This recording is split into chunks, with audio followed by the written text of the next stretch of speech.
اتقوا ربكم الذي خلقكم من نفس واحدة وخلق منها زوجها وبث منهما رجالا كثيرا ونساء واتقوا الله الذي تساءلون به والأرحام إن الله كان عليكم رقيبا يا أيها الذين آمنوا اتقوا الله وقولوا قولا سديدا يصلح لكم أعمالكم ويغفر لكم ذنوبكم ومن يطع الله ورسوله فقد فاز فوزا عظيما أما بعد فإن أصدق الحديث كتاب الله وخير الهدي هدي محمد صلى الله عليه وسلم شر الأمور محدثاتها وكل محدثة بدعة وكل بدعة ضلالة وكل ضلالة في النار.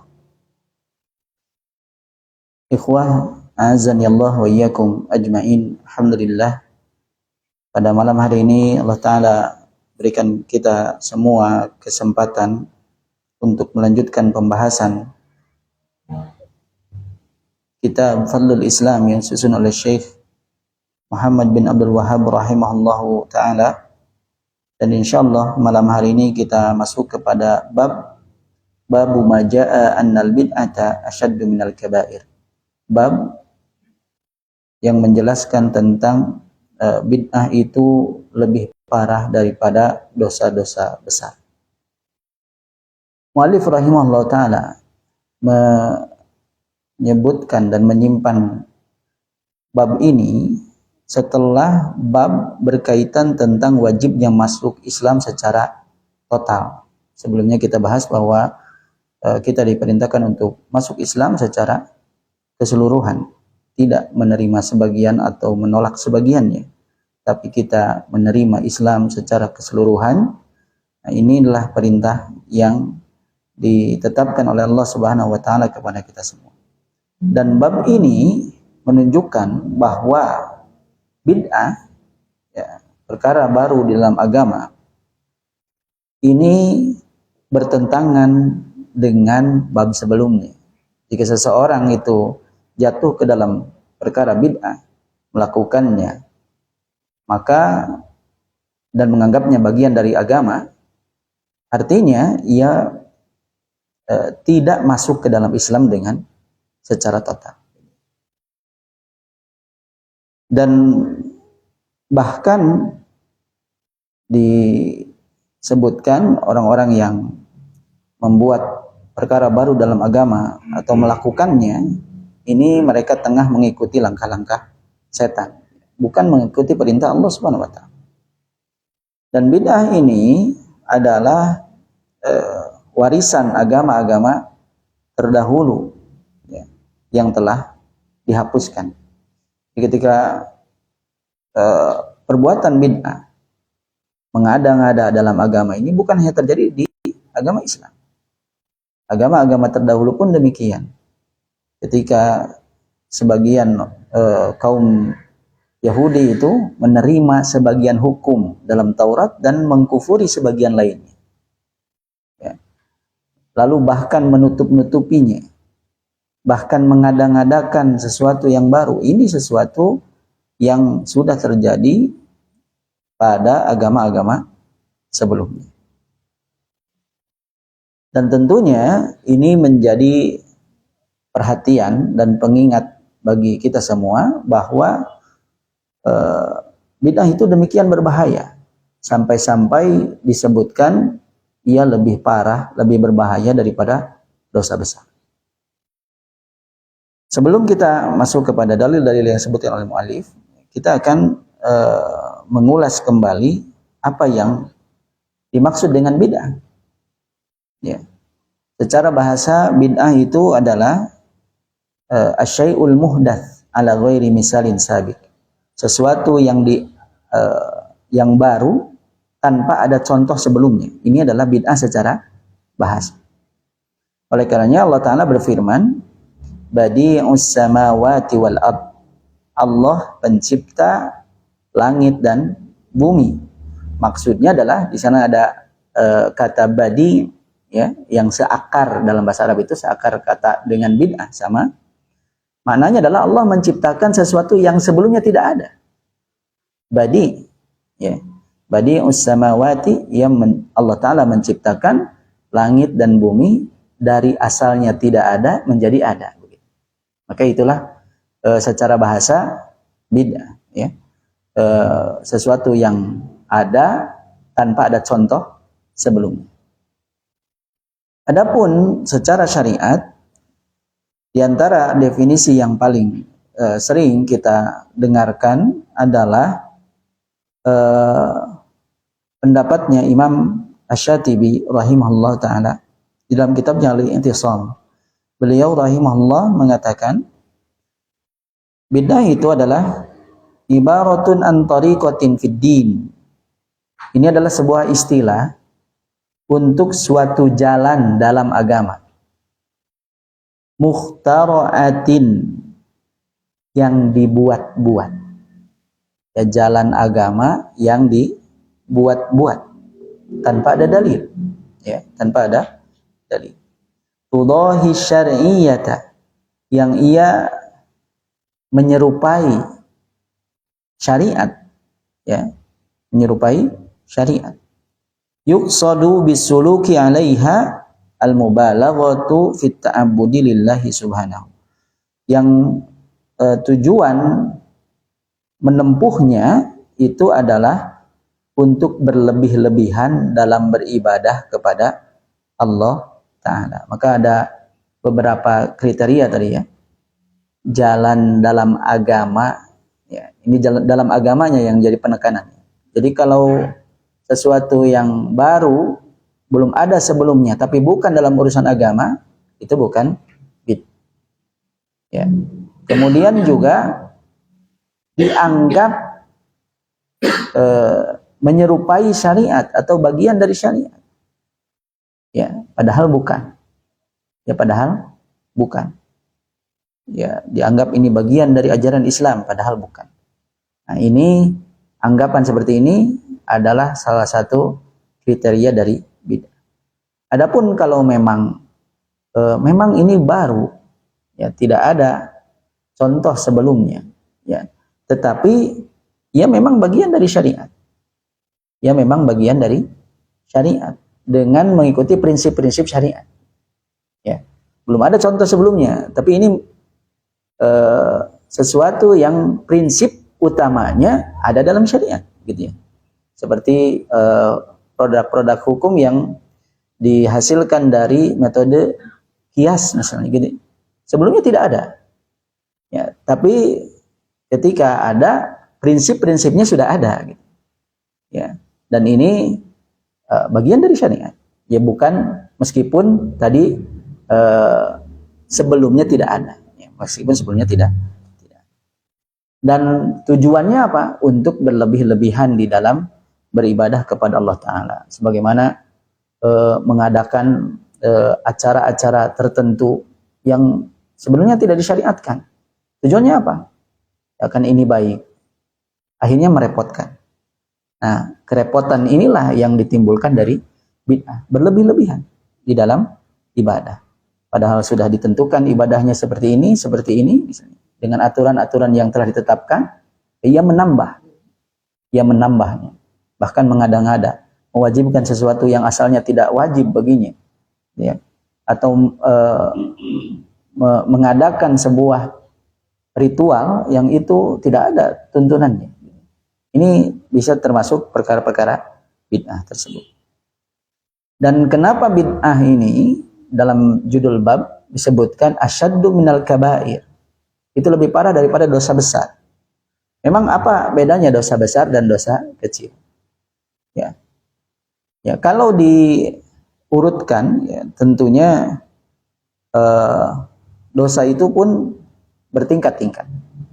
Dosa itu pun bertingkat-tingkat. Mulai dari syirik akbar, syirik asgar, atau kufur akbar, kufur asgar, gitu ya, yang bisa mengeluarkan dari agama dan yang tidak sampai mengeluarkan dari agama. Nah, ini tingkatan yang paling parahnya. Kemudian yang selanjutnya adalah baru bid'ah. Bid'ah itu di atas, di bawah syirik, di atas dosa besar. Jadi bid'ah, dosa besar, baru dosa kecil. Kalau diurutkan seperti itu. Ya, semuanya maksiat. Semuanya maksiat. Kenapa diurut seperti itu? Untuk mengajarkan tentang konsekuensi. Untuk mengajarkan tentang konsekuensi. Jadi kalau syirik akbar itu bisa mengeluarkan dari agama Islam, syirik asgar ya tidak sampai mengeluarkan dari agama Islam, tapi berbahaya, bisa mengantarkan kepada syirik akbar. Kemudian juga kalau bid'ah, ya ini juga lebih berbahaya nanti daripada dosa besar. Dosa besar ada hadnya di dunia. Kalau dosa kecil, ya itu tidak sampai kepada tingkatan dosa besar. Nah, maka pembahasan tentang bid'ah itu lebih parah dari dosa besar, nanti kita akan bahas dari sisi apa. Kenapa sampai dijelaskan bahwa bid'ah itu lebih parah daripada dosa besar. Mu'allif di sini mengemukakan beberapa dalil. Ya. Di antaranya dalil yang pertama, ya, firman Allah Ta'ala, innallaha la yaghfiru an yushraka bihi wa yaghfiru ma duna dzalika liman yasha.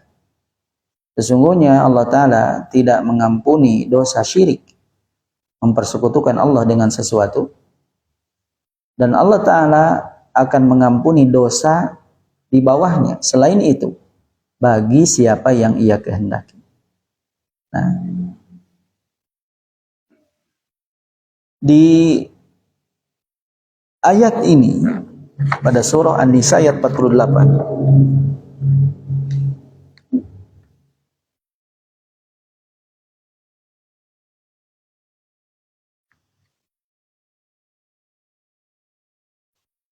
Allah Ta'ala memperingatkan kita bahwa terkadang bid'ah itu bisa menggiring kepada syirikan. Karena Allah Ta'ala menciptakan makhluk itu untuk beribadah kepadanya. Jika seseorang beribadah kepada Allah dan juga beribadah kepada selain Allah, maka tentu itu termasuk berbuat sesuatu yang baru di dalam agama. Ya, perintahnya adalah beribadah hanya kepada Allah. Ia malah beribadah kepada Allah dan juga kepada selain Allah. Maka ini pun termasuk muhdats, perkara yang baru, tidak ada contohnya. Yang dicontohkan itu hanya beribadah kepada Allah Ta'ala. Nah, dan tentunya jika sudah sampai ke taraf ini, ya bid'ah ini, ia akan menyebabkan pelakunya jatuh ke dalam dosa syirik. Sementara dosa syirik itu tidak akan diampuni, ya, jika tidak bertaubat. Ya. Maka dari ayat ini, kita bisa menyimpulkan bahwa bid'ah itu bisa dikelompokkan menjadi 3 kelompok, ditinjau dari besarnya dosa. Ya. Yang pertama adalah al-bid'ul mukaffirah, bid'ah yang bisa mengkafirkan. Ya, berarti ini ya perkaranya bid'ah dan juga bisa menyebabkan pelakunya keluar dari agama Islam. Nah, ini adalah bid'ah kesyirikan. Ya, kesyirikan itu perkara bid'ah. Ya. Dan bid'ah-bid'ah yang ia merusak fondasi Islam, ya, yang membatalkan agama. Ya, meskipun itu bukan berupa kesyirikan, bisa mengkafirkan meskipun bukan kesyirikan. Seperti mengingkari sesuatu yang sudah dimaklumi secara agama, ya. Atau mengingkari agama secara keseluruhan. Ini termasuk bid'ah-bid'ah yang mengkafirkan. Ya. Jadi ketika seseorang itu mengingkari agama secara keseluruhan, tidak mau belajar, tidak mau mengamalkan, nah ini kan sesuatu yang tidak dicontohkan, itu termasuk bid'ah. Dan ini mukaffir. Ya, bisa membuatnya keluar dari agama Islam. Kemudian ada juga yang masuk ke golongan al-bid'ahul mughalladhah. Mughalladhah itu yang berat, ya. Bid'ah yang berat. Yang masuk ke dalam golongan ini adalah kabairudz dzunub, dosa-dosa besar. Jadi bid'ah yang berat ini adalah dosa-dosa besar. Dan inilah yang banyak terjadi, ya, pada para pelaku bid'ah. Seperti al-mawalidil bid'iyah, perayaan-perayaan bid'ah, wal bina alal kubur, ya, membangun kuburan. Ini perkara bid'ah. Dan mughalladhah, berat. Berat itu ia bisa mengantarkan kepada kesyirikan. Ya, bisa mengantarkan kepada kesyirikan. Wattikhadil mazarat wal masyahid, ya, membangun tempat-tempat jarah yang bisa dikunjungi, dan juga situs-situs, situs eyang fulan gitu, yang bisa dikunjungi dan diambil keberkahannya gitu. Ini bid'ah, dan bid'ahnya mughalladhah, berat, bisa mengantarkan kepada syirikan, tapi belum sampai ke syirikan, baru mughalladhahnya. Tabarruk bimalam yaridi syar'u bi barakatihi, mengalap berkah kepada sesuatu yang tidak ditunjukkan oleh syariat, ya,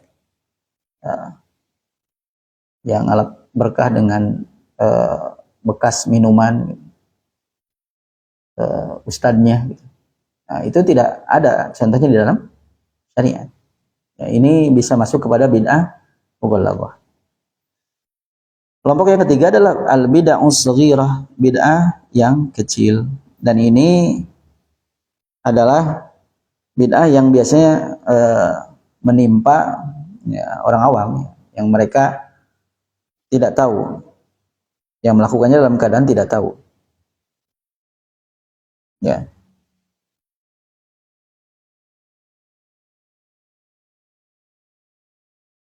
Ya, seperti, ya, bid'ah-bid'ah berupa amalan-amalan mengadakan makan-makan di setelah pemakaman gitu, kumpul-kumpul untuk makan, ya. Ini sesuatu yang termasuk bid'ah yang kecil, dan biasanya dilakukan oleh orang-orang yang awam, ya, tidak tahu, ya, berupa amaliyah. Dan sisi kesesuaian tadi, ya, sisi kesesuaian ayat tersebut, bahwa Allah Ta'ala tidak mengampuni dosa syirik,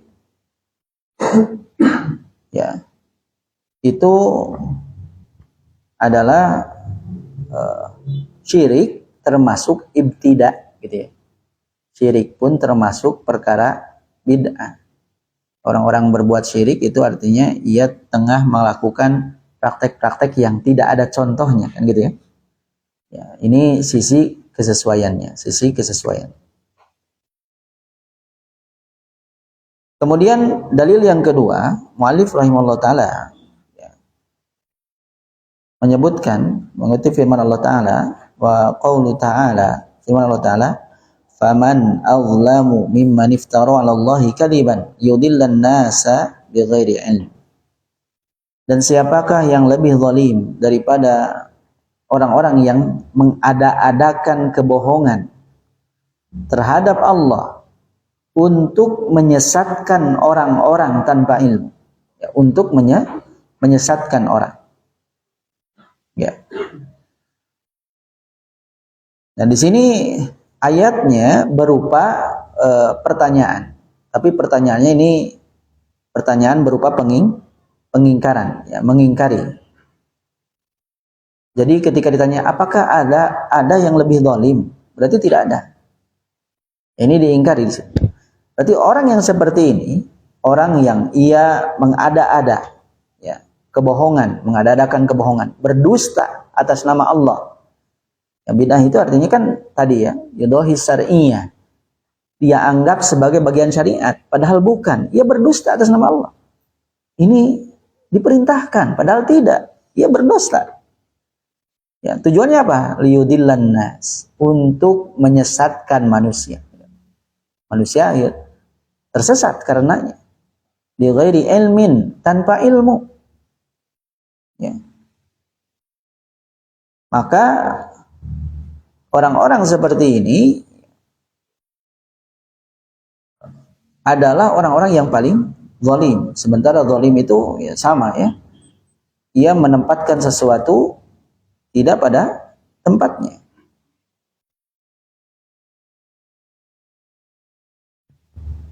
Orang yang melakukan bid'ah, ia mengatakan hadza syar'un, ini syariat. Hadza dinun, ini agama gitu. Wa hadza fihi ajrun wa thawab. Amalan ini berpahala. Gitu ya. Bahwa yaftari Allahil kadzib, dan ia mengada-adakan kebohongan kepada Allah. Ya. Ya. Dan ini tentunya berbeda dengan orang yang bermaksiat. Bermaksiat, melakukan dosa besar gitu ya. Orang yang melakukan dosa besar, ia tidak akan mengaku-ngaku bahwa ini perintah, nggak bakalan. Karena ia pun tahu itu adalah dosa. Seorang mencuri, ini perintah Allah, nggak ada. Ia tahu mencuri itu dosa. Tapi beda dengan pelaku bid'ah. Ia akan mengatakan bahwa ini bagian dari syariat. Pahalanya sekian-sekian. Bacalah tasbih sekian ribu. Engkau akan dapatkan keuntungan ini dan ini. Ini bagian dari syariat. Lihat ya. Ini kedustaan. Ya. Mengada-adakan kebohongan terhadap Allah Ta'ala. Ya. Dan orang-orang yang mengikutinya pun, orang-orang yang mengikutinya pun akhirnya tersesat. Akhirnya tersesat. Maka bid'ah ini lebih bahaya daripada dosa besar karena ia berdusta atas nama Allah. Ya. Ia mengada-adakan kedustaan ya, dengan nama Allah. Ya. Kemudian dalil selanjutnya yaitu firman Allah Ta'ala surah An-Nahl ayat 25. Allah Ta'ala berfirman, liyahmilu awzarahum kamilatan yaumal qiyamah. Ucapan mereka itu akan menyebabkan mereka pada hari kiamat memikul dosa-dosanya sendiri secara sempurna. Wa min awzaril ladina yudillunahum bighairi ilm, dan memikul sebagian dosa-dosa orang yang mereka sesatkan yang tidak mengetahui sedikit pun bahwa mereka disesatkan. Orang-orang yang mengada-adakan bid'ah itu, ini arahnya. Ia akan menanggung dosa-dosa orang yang mengikutinya. Ala sa'a ma yazirun, ingatlah alangkah buruknya dosa yang mereka pikul itu. Pada ayat ini, di antara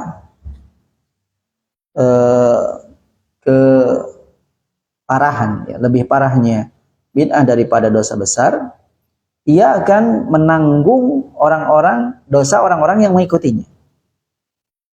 Ya, karena orang-orang yang mengikutinya tanpa ilmu itu mereka menganggapnya ini kebaikan. Gitu. Ini bagian dari ibadah, bagian dari syariat. Nah, maka di hari kiamat, selain ia menanggung dosanya sendiri, ya, ia akan menanggung dosa-dosa orang-orang yang mengikutinya. Ya. Maka hendaklah ayat ini menjadi peringatan bagi orang-orang yang mengada-adakan sesuatu yang tidak ada contohnya. mengkreasikan sebuah amalan yang tidak ada contohnya, yang itu dikategorikan kepada bid'ah, yang sesat, ya. Sehingga ia akan menanggung dosa dari orang-orang yang mengikutinya. Ya. Oleh karenanya dosanya akan terus dikumpulkan kepadanya. Sebagaimana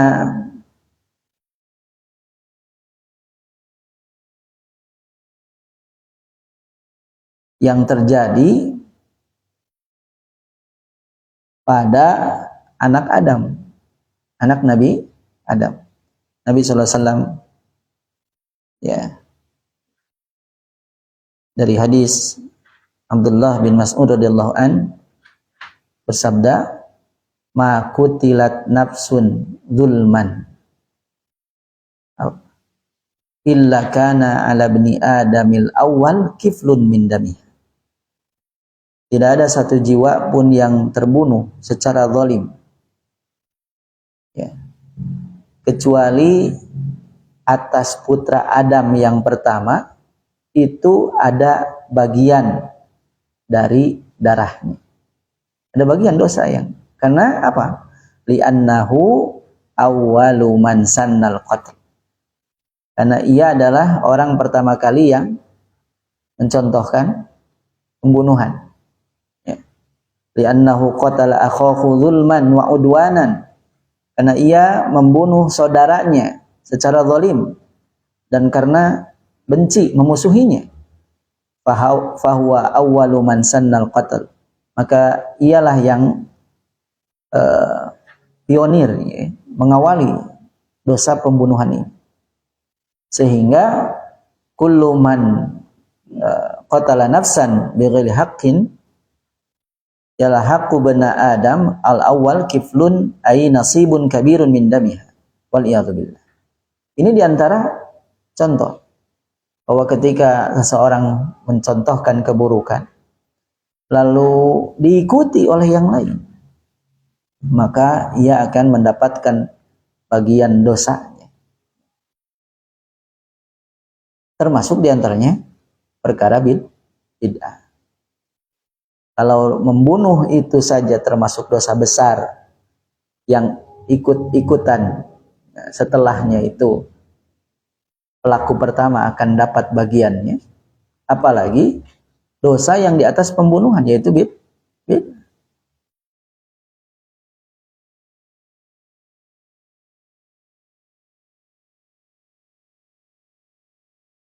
Kemudian disebutkan di dalam As-Sahih, maksud di sini adalah Sahih Bukhari dan Muslim, dari hadis Ali bin Abi Thalib radhiyallahu an, bahwa Nabi sallallahu alaihi wasallam qala fil khawarij, beliau bersabda tentang khawarij. Khawarij itu adalah humul ladina yakhrujuna ala wulati umuril muslimin. Mereka adalah orang-orang yang keluar dari pemerintah kaum muslimin, yang memberontak. Mereka tidak mendengar dan taat. Bahkan mereka memberontak, mengangkat pedang terhadap pemimpin kaum muslimin. Mereka mengkafirkan orang muslim yang melakukan dosa besar. Ya. Mereka lah kaum khawarij. Apa yang disabdakan oleh Nabi sallallahu alaihi wasallam? Aina ma laqitumuhum faqtuluhum. Di mana saja kalian menemui mereka, maka bunuhlah mereka. Ya. Masih di dalam wafihi, diriwayatkan oleh Imam Muslim, naha an qatli umara'il jawri ma sallu. Nabi SAW dalam riwayat yang lain justru melarang membunuh pemimpin yang fasik selama mereka sholat. Ya, lihat ya perbandingannya. Orang-orang Khawarij diperintahkan untuk dibunuh dimanapun kalian menemui mereka. Sementara pemimpin yang fasik itu tidak boleh dibunuh selama mereka masih melaksanakan sholat. Ya. Bahkan dalam riwayat yang lain ada tambahannya setelah faktuluhum, Nabi SAW menambahkan la in laqaituhum la aqtulannahum qatla'ad. Di mana saja jika aku menjumpai mereka pasti akan kubunuh seperti kaum Ad. Ini tambahan dalam riwayat yang lain. Ya. Dalam hadis ini, dalam dalil yang keempat ini, mu'allif membandingkan sikap kita terhadap pelaku bid'ah dengan pemimpin yang zalim. Pelaku bid'ah itu kalau bid'ahnya sampai parah seperti bid'ahnya Khawarij, maka diperintahkan untuk diperangi, dibunuh. Sementara pemimpin yang zalim, pemimpinnya zalim, tapi mereka masih melaksanakan sholat, maka tidak boleh dibunuh. Tidak boleh dibunuh. Ini menandakan bahwa kezaliman ini dosa besar, bid'ah Khawarij ini lebih parah karena ancamannya dibunuh, gitu. Tapi tidak sembarangan ya. Nah, sekarang misalnya ada lihat gejala-gejala, oh ini kayaknya terwarnai Khawarij, langsung saja dibunuh, tidak boleh. Ya, tidak boleh. Yang memerintahkan ya untuk membunuh yaitu ulul amr, ya pemimpin. Tidak boleh perseorangan. Ya, ini salah dalam penerapan. Ya, karena kenapa demikian? Ya, disebutkan bahwa di antara prinsip Ahlussunnah wal Jamaah adalah mendengar dan taat kepada pemimpin, meskipun mereka zalim. Ya, kita bersabar atas kezaliman mereka, namun mendengar dan taatnya kita terhadap pemimpin, maslahatnya lebih besar daripada memberontak. Yang memberontak itu bukan hanya membahayakan diri sendiri, tapi juga membahayakan orang lain, menimbulkan kekacauan. Ya. Yang tidak tahu apa-apa jadi ikut menderita, ya, karena pemberontakan sebagian kelompok. Gitu. Maka larangan untuk membunuh pemimpin-pemimpin zalim selama mereka sholat ini menjadi bukti bahwa bid'ah itu lebih parah daripada dosa besar, sampai-sampai pelakunya itu bisa sampai ke tingkatan halal darahnya oleh tentunya diputuskan oleh pemimpin.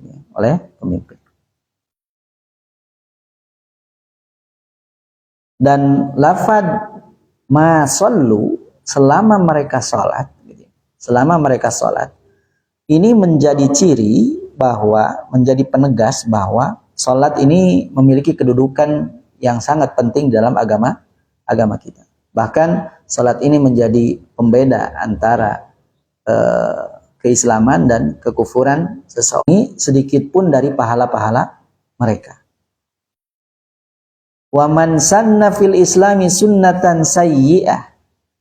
Ya, barang siapa yang memulai perbuatan buruk dalam Islam, kana alaihi wizruha, maka ia akan menanggung dosanya, wa wizru man amila biha, dan dosa orang-orang yang mengamalkannya, min ghairi ayyan qusa min auzarihim syai', tanpa dikurangi dosa-dosa mereka sedikit pun. Rawahu Muslim. Hadis ini ya bersebab wurudnya sebabul wurud dari hadis ini adalah ada orang-orang yang kekurangan dan fakir datang kepada Nabi Shallallahu Alaihi Wasallam. Lalu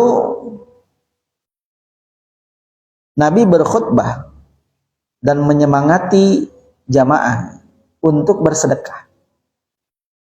Kemudian datang seorang laki-laki membawa seikat harta benda. Ya. Sampai-sampai tangannya kesulitan membawa harta benda itu. Kemudian menyedekahkannya. Lalu melihat orang tersebut, banyak orang yang akhirnya ikut bersedekah. Ikut bersedekah. Hingga sedekah yang terkumpul menjadi sebuah gunungan di sisi Nabi SAW. Ini sebab datangnya hadis tersebut.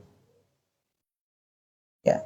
Maka yang dimaksud di sini ya tidak seperti apa yang dipahami oleh sebagian orang yang melegalkan bid'ah hasanah. Karena ini bukan berkaitan tentang perkara yang baru, bukan. Ini sedekah. Sedekah itu ada syariatnya, ada tuntunannya. Jadi sebab wurudnya itu, ini dalil boleh bid'ah hasanah. Ini dalilnya. Padahal ya tidak demikian ya kaitan dari hadis tersebut. Makanya yang dimaksud dengan sanna fil islami sunnatan hasanah ya, itu adalah orang yang menghidupkan sunnah. Siapa yang menghidupkan sunnah sehingga orang lain ikut mengamalkannya gitu. Maka sedekah itu sunnah ya. Ada orang yang memulai sedekah tadi, ia menghidupkan sunnah sehingga orang-orang yang melihatnya ikut bersedekah. Maka ia akan mendapatkan pahala dari sedekahnya dan juga pahala dari orang-orang yang mengikutinya. Dan orang-orang yang mengikutinya pun dapat pahala dan tidak dikurangi. Ya, tidak dikurangi. Sementara wa man sanna fil islami sunnatan sayyi'ah. Siapa yang membuat perkara yang buruk, memulai perkara yang buruk, ini maksudnya adalah ahdatsa bid'atan, yang ia mengada-adakan bid'ah yang tidak ada contohnya, maka ia akan menanggung dosanya dan juga menanggung dosa-dosa orang yang mengikutinya. Dan di dalam riwayat yang lain itu disebutkan dalam redaksi manda'a ila hudan, siapa yang menyeru kepada petunjuk. Berarti dakwah juga ini termasuk amal yang pahalanya terus menerus ya, selama ada yang mengikutinya, gitu ya. Begitu pula manda'a ila dhalalah, yang menyeru kepada kesesatan, maka ia pun akan mendapat keburukan dari dakwahnya dan juga dari orang-orang yang mengamalkan. Maka diantara nasihat para asatidzah bagi orang-orang yang sebelumnya mempelajari sesuatu yang tidak sesuai dengan contoh dari gurunya, diantara bentuk usaha kita untuk membantu guru tersebut, maka hentikan amalan-amalan yang diajarkannya. Ya, kalau kita tidak bisa menasihatinya, ya, jangan amalkan, sehingga tidak bertambah dosanya. Bid'ah yang diajarkannya itu jangan diamalkan, sehingga ia tidak mendapatkan tanggungan dosa dari orang-orang yang mengamalkan, dari murid-muridnya. Ya. Adapun syubhat yang mereka gembar-gemborkan, antum meremehkan dan menghina para ulama. Padahal ya ulama-ulama itu warasatul anbiya, ahli warisnya para nabi. Ahli waris itu berarti sesuatu yang ditinggalkan oleh nabi. Warisannya itu adalah sesuatu yang ditinggalkan oleh nabi. Kalau bukan melaksanakan apa yang ditinggalkan oleh nabi, ahli waris siapa ini? Ya. Ahli waris siapa? Ya, maka ulama-ulama yang datang ya, setelah Nabi SAW, ketaatan kepada mereka itu muqayyad. Ya. Dilihat apakah sesuai dengan Al-Quran dan Sunnah atau tidak. Jika sesuai, diikuti karena sesuai dengan Al-Quran dan Sunnah. Kalau tidak, jangan diikuti. Gitu ya. Baik. Itu sisi-sisi di mana bid'ah itu menjadi lebih parah daripada dosa besar. Di antaranya adalah bid'ah itu dianggap ketaatan, sementara dosa besar itu oleh pelakunya pun dianggap dosa. Ya. Dan karena ketaatan maka mereka mengharapkan pahala darinya, dan itu adalah bentuk kedustaan terhadap Allah Subhanahu wa Ta'ala. Dan dosa yang terjadi karena bid'ah itu akan ditanggung oleh orang yang mendakwahkannya, membuatnya sampai hari kiamat. Ya. Ini adalah peringatan bagi kita semua tentang bahaya bid'ah. Itu saja mungkin yang bisa saya sampaikan. Mudah-mudahan yang sedikit ini ada faedah dan manfaatnya. Naktafi bihadzal qadar. Subhanakallahumma bihamdika asyhadu an la ilaha illa anta astaghfiruka wa atubu ilaik. Assalamualaikum warahmatullahi wabarakatuh.